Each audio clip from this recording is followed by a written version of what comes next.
Hello everyone, this is Aman Chaurasia, Faculty of Mathematics, Pathfinder. Today I am here to discuss some of the suggestions that will help you to do good in your upcoming WBG exam due 30th April Sunday. So इस exam के बारे में मैं आपसे दो aspect में बात करूंगा. पहला एस्पेक्ट एग्जाम तक आपको क्या करना है, दूसरा एस्पेक्ट एग्जाम में आपको क्या करना है.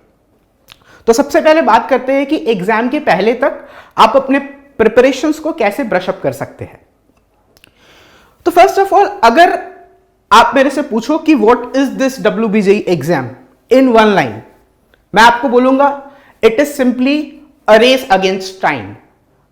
आपके पास मैथमेटिक्स पेपर के लिए 2 आवर्स का टाइम रहता है, that comes down to 120 minutes and आपको क्वेश्चंस दिए जाते हैं 75, उन्हें सॉल्व करने के लिए 75 क्वेश्चंस को आपको 120 मिनट्स में सॉल्व करना पड़ता है. अगर आप इसको कैलकुलेट करें तो you get around 1 minute 30 seconds पर क्वेश्चन अप्रॉक्सिमेटली. अब तो ये एग्जाम बहुत डिफरेंट है आपके मेंस वाले एग्जाम से. मेंस में आपको क्या करना था, 25 क्वेश्चंस को आपको 1 आवर में सॉल्व करना था. तो यहां पर क्या डिफरेंस हुआ, आपका टाइम डबल हो गया, 2 आवर्स का टाइम, और नंबर ऑफ क्वेश्चंस ट्रिपल हो गया. आपको 75 क्वेश्चंस करने हैं. तो which makes this exam a little different. आपको जो अप्रोच है वो थोड़ा अलग करना पड़ेगा. So first of all let's talk about क्या अप्रोच अपने रख सकते हैं, किस किस चैप्टर्स पे अपने को स्ट्रेस डालना है और कैसे उन चैप्टर्स पे ब्रश अप करना है अप टिल द एग्जाम. तो देखिए, मेरा तो हमेशा से सजेशन रहता है आप जितना ज्यादा टॉपिक्स कवर करके जाओगे उतना बेहतर होता है किसी भी एग्जाम के लिए. क्योंकि देखिए WBGE में टोटल 75 क्वेश्चंस होते हैं. तो 75 क्वेश्चंस तो एक जगह से पूछा नहीं जाएगा. It will definitely be distributed through out the syllabus. But still मैं तो ये सोचता हूं कि आप ज्यादा से ज्यादा चीजें कवर करें. बट अगर मैं आपको सजेशन दूं तो ये सिंपली बोलूंगा कि क्या जरूर करके जाना. आप क्या क्या ऐसा 3-4 सेगमेंट है जो आपको जरूर से करना चाहिए. तो let's talk about the weightage and कौन कौन से टॉपिक्स में आपको स्ट्रेस डालना है. सो आपने अभी क्लास 12 के बोर्ड एग्जाम्स दिए हैं. बोर्ड एग्जाम्स में आपने देखा होगा कि मैक्सिमम कवरेज जो आपका होता है वो कैलकुलस पोर्शन का होता है. तो मैं ये लेकर चल रहा हूं कि आपका कैलकुलस जो है आपने ताजा ताजा पढ़ा है और कैलकुलस के जो कॉन्सेप्ट्स है आपके वो मोर और लेस क्लियर है. अब इसी के हिसाब से let's look at the weightage. तो अगर मैं बात करूं कैलकुलस में क्या क्या आता है, functions, limits, differentiation, integration, differential equation, trigonometry and inverse.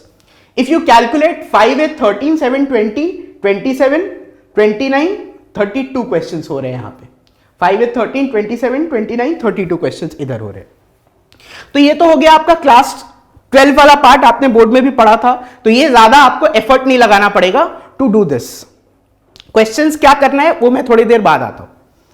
Now let's talk about कौन सा और टॉपिक इंपॉर्टेंट है फ्रॉम योर क्लास 11. पूरा का पूरा कोऑर्डिनेट ज्योमेट्री. अगर आप देखें straight line, circle, parabola, ellipse, hyperbola, ये 5 चैप्टर से आपके कितना कवर हो रहे क्वेश्चंस, 70. 32 आपका कैलकुलस से था, 17 आपका कोऑर्डिनेट ज्योमेट्री से. That comes out to be 49. मतलब आप सिर्फ कैलकुलस और कोऑर्डिनेट ज्योमेट्री के मदद से आप 49 क्वेश्चन तक अप्रोच कर सकते हैं. मैं इसमें और 2 चैप्टर्स ऐड करना चाहूंगा from your class 11 part, which you should definitely do. That is matrix, determinants and complex number, which comprises of more 8 questions. मतलब मेजरली 4 पोर्शंस में आपका कैलकुलस जो आपको आता है, आपका उसके बाद हो गया कोऑर्डिनेट ज्योमेट्री जो 11 का लास्ट पार्ट है, इस पे थोड़ा आपको काम करना है, और हो गया matrix, determinant and complex number. इन 4 रीजन्स को अगर आप मिला देंगे तो टोटली आपका अराउंड 55 to 56 क्वेश्चंस कवर हो जा रहा है. तो जैसा मैंने कहा था, आप जितना ज्यादा कवर करोगे टॉपिक्स उतना ज्यादा अच्छा है आपके लिए. बट स्टिल ये 4 रीजन तो आपको बिल्कुल भी नहीं छोड़ना चाहिए. तो अब करें क्या, क्वेश्चंस कहां से करें. देखिए, अगर आप 2-3 साल पुराने WBGE के पेपर्स को देखेंगे तो आपको ये समझ में आएगा कि जैसे इस साल का जो WBJE का पेपर रहेगा वहां पर प्रीवियस 3 या 4 साल के जेईई मेंस के क्वेश्चन पेपर से कुछ कुछ तो डायरेक्टली क्वेश्चंस दिया गया है या फिर डेटा चेंज करके कॉन्सेप्ट सेम रखकर क्वेश्चंस दिया गया है। तो मेरे हिसाब से अगर आप लास्ट 3 साल के मेंस के क्वेश्चंस को अगर सॉल्व कर लेते हैं इन सारे 4 टॉपिक्स में तो आपका बहुत अच्छा होल्ड हो जाएगा WBJE के पेपर में। टाइम आपके पास शॉर्ट है, ये कम से कम आप अभी कर सकते हैं। जेईई मेंस के लास्ट 3-4 इयर्स के क्वेश्चंस कर लीजिए यहां इन 4 सेगमेंट्स के, तो आपको एक होल्ड मिल जाएगा टॉपिक का। Now with this I move to the second aspect कि पेपर में आपको क्या करना है। मैंने हर साल स्टूडेंट कैंडिडेट से बात किया है कि what are the problems that they face in WBJE। तो जो सबसे बड़ा problem they face in WBJE is कि वो सारा का सारा क्वेश्चन पेपर देख ही नहीं पाते। आपको ये अभी हैरानी लगता होगा, बट आप जब एग्जाम दोगे तो आपको ये बात समझ में आएगा कि आप बहुत सारा क्वेश्चन तो ऐसा जो देख ही नहीं पाए। मैं आपको सिंपल एक एग्जाम्पल से एक्सप्लेन करता हूं ऐसा क्यों होता है। मैंने अभी कैलकुलेट करके बताया कि आपको एक क्वेश्चन के लिए 1 मिनट 30 सेकेंड्स मिलता है। सपोज आप लाइन बाय लाइन क्वेश्चंस कर रहे हो। जब आप लाइन बाय लाइन क्वेश्चंस कर रहे हो तो आपको कोई टॉपिक आता है, उससे क्वेश्चन आया, तो आपको अब वो कैलकुलेटिव है, तो आपके दिमाग में क्या माइंडसेट क्या है कि अच्छा ये क्वेश्चन तो मेरे से हो जाएगा, बस थोड़ा टाइम का बात है। आप क्या करोगे, उसको करने लगे। होगा क्या, मान लीजिए वो कैलकुलेटिव है, आप you will and up giving 6 to 8 minutes in that question. हो सके उसके बाद वो क्वेश्चन आपसे हो जाए, बट आप ऑब्जेक्टिवली सोचिए, आपने 4 क्वेश्चंस का टाइम खा लिया और ये आप ध्यान भी नहीं दे पाए कि कहां पे ये 4 क्वेश्चंस का टाइम चला गया। तो ऑब्वियसली ये सारा कुछ आपको एंड टाइम में समझ में आएगा जब आप बहुत सारे क्वेश्चंस देख ही नहीं पाएंगे। तो इस चीज को आप एलिमिनेट कैसे करेंगे? Now what I suggest is कि जब आपका WBJE का पेपर होता है, जैसे कि 1, 2, 3 ऐसे ऐसे करके आपके क्वेश्चंस है, कुछ ऐसे टॉपिक्स रहेंगे जो आप देखकर ही समझ में आ जाएगा आपको कि अच्छा ये वाला क्वेश्चन तो मेरे से हो जाएगा, जस्ट मेरे को 2-3 लाइन का कैलकुलेशंस होता है। ऐसे क्वेश्चंस आते हैं WBJE में। आप जस्ट देखेंगे, आपको समझ में आ जाएगा। टॉपिक में अगर होल्ड है, आप देख लिए कि अच्छा ऐसे करना है, और आप 10 सेकंड लगाएंगे, 10-15 सेकंड में आपको आंसर मिल जाएगा। So what you need to do is simply, जब आप जा रहे हैं वो क्वेश्चन का आंसर निकाल के, जैसे इसमें ABCD 4 ऑप्शन है, आप क्वेश्चन को ऐसे टिक कर दिए कि अच्छा ये मेरे से हो गया, and then you have mark the correct option. ठीक है, C है, आगे बढ़ गया। ऐसे करके जब आप टुवर्ड्स द एंड पहुंचेंगे पूरे पेपर के, तब आप देखेंगे बहुत सारा टिक्स रहेगा आपके पास। जो क्वेश्चन आपको एक बार में हो गया वो टिक करके आपने टाइम भी बचा लिया और पूरा पेपर भी देख लिया एक साथ। अब कुछ आपके पास ऐसे क्वेश्चंस आएंगे जो ऐसा टॉपिक आपने कवर ही नहीं किया, या फिर पढ़ के आपको समझ ही नहीं आ रहा है कि इसका अप्रोच क्या होगा, तो उसको सीधा आप क्रॉस कर दीजिए। कोई जरूरत नहीं है इसको दोबारा देखने का, इसमें हम लोग देखेंगे ही नहीं, क्योंकि टॉपिक या तो मेरा कवर्ड नहीं है या फिर पढ़ के कोई कॉन्सेप्ट ही समझ में नहीं आ रहा है कि इसको अप्लाई कैसे करना है, तो इसको एक बार के लिए अपने रहने देते हैं। कुछ एक क्वेश्चंस रहेंगे जिसमें आपको समझ में आएगा कि अच्छा इसमें कैलकुलेशन अगर करे, थोड़ा सा टाइम लगाए, तो हो सके ये क्वेश्चन मेरे से हो जाए। तो सपोज ऐसा क्वेश्चन नंबर 5 आपको मिला, आप वहां पे एक सर्कल कर दो कि ठीक है, इसको बाद में मैं स्क्रूटनाइज करूंगा, देखूंगा कि ये हो रहा है कि नहीं हो रहा है मेरे से। तो होगा क्या, आप फर्स्ट अटेम्प्ट में जो क्वेश्चंस आपसे 10 से 15 सेकंड में बन जा रहा है, और ट्रस्ट में ऐसा बहुत सारा क्वेश्चंस होगा, वो सारा आप टिक मार्क करते करते वो कर लिया आपने। उसके बाद नेक्स्ट आप ये जो सर्कल वाले क्वेश्चंस है, जिसमें आपने देखा कि थोड़ा सा कैलकुलेटिव है, थोड़ा सा टाइम लगाएंगे तो वो हो जाएगा, तो वो आपने नेक्स्ट शिफ्ट में कर दिया। बाद बाकी अगर आपके पास स्टिल टाइम बचता है, तो ये जो क्रॉस वाले क्वेश्चंस है, इस पे आप देख सकते हैं कि क्या कोई क्वेश्चन में आपका अप्लाई आप सोच पा रहे हैं क्या कि क्या करना है, तो उस पे आप छेड़छाड़ कर सकते हैं। बट जब आप ये करेंगे, आई एम प्रिटी श्योर कि जब आप ये टिक वाले क्वेश्चंस और ये सर्कल वाले क्वेश्चन जब तक करेंगे, आपका टाइम चला जाएगा, इतना में ही ये पूरा पेपर जो है वो हो जाएगा। But trust me, this is one of the best strategies of solving the WBJE paper. आप मैक्सिमम चीज कवर कर पाओगे।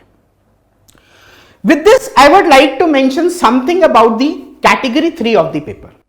Now what is about this category 3 of the paper? अगर आप पूरे WBJE पेपर को देखें,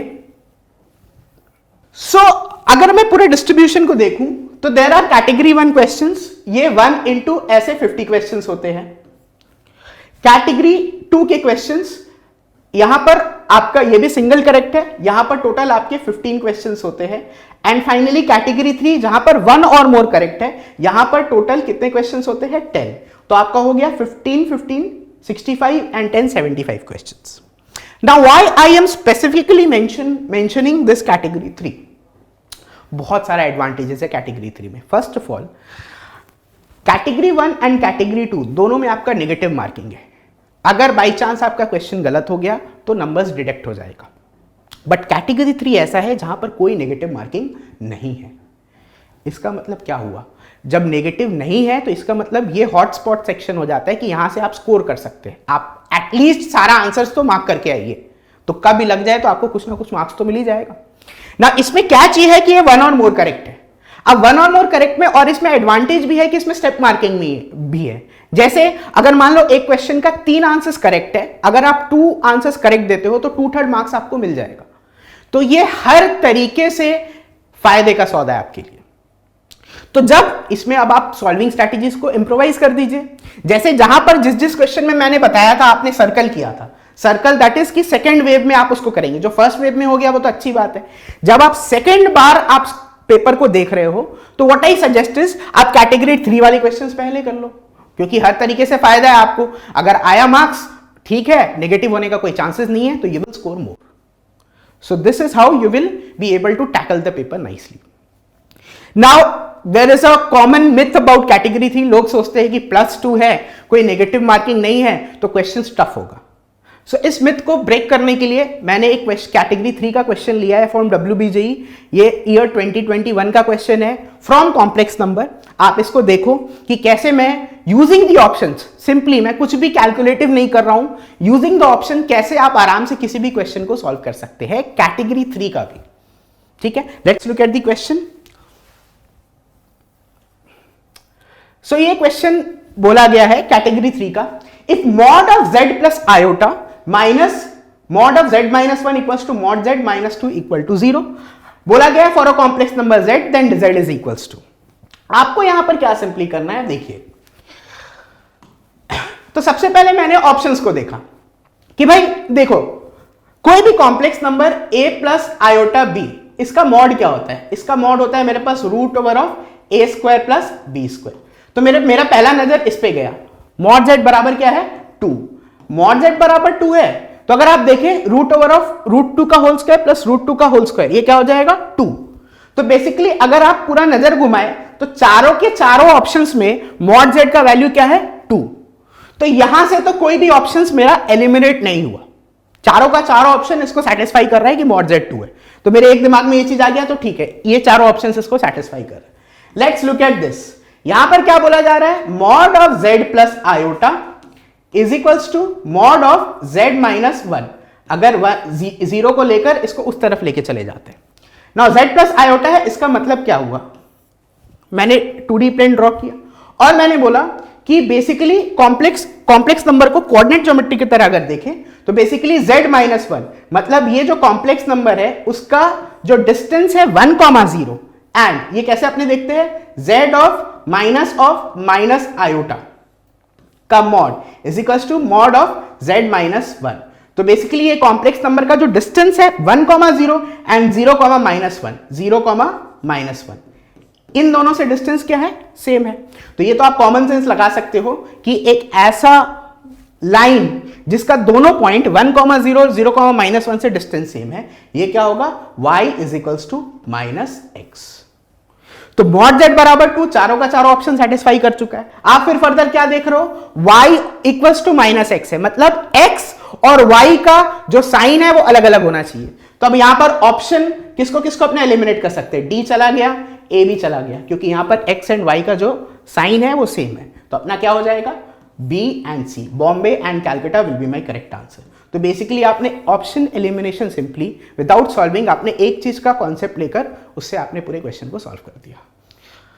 if you take the net time, कम ही टाइम लगा, 1.5 मिनट से, और ये क्वेश्चन जो है वो हो गया. So that will be it from my side. Pathfinder has always been there for you right before the exam और आफ्टर द एग्जाम ऑल्सो. जैसे ही आप एग्जाम देके घर जब तक आओगे, उससे पहले हो सके हमारा आंसर की जो है वो अपलोड हो जाएगा हमारे ऑफिशियल वेबसाइट पे. आप अपने आंसर की को चेक करें और स्टे ट्यून्ड रहे for more updates from Pathfinder about the upcoming exams. Thank you very much. Wish you all the best for your exams. Thank you.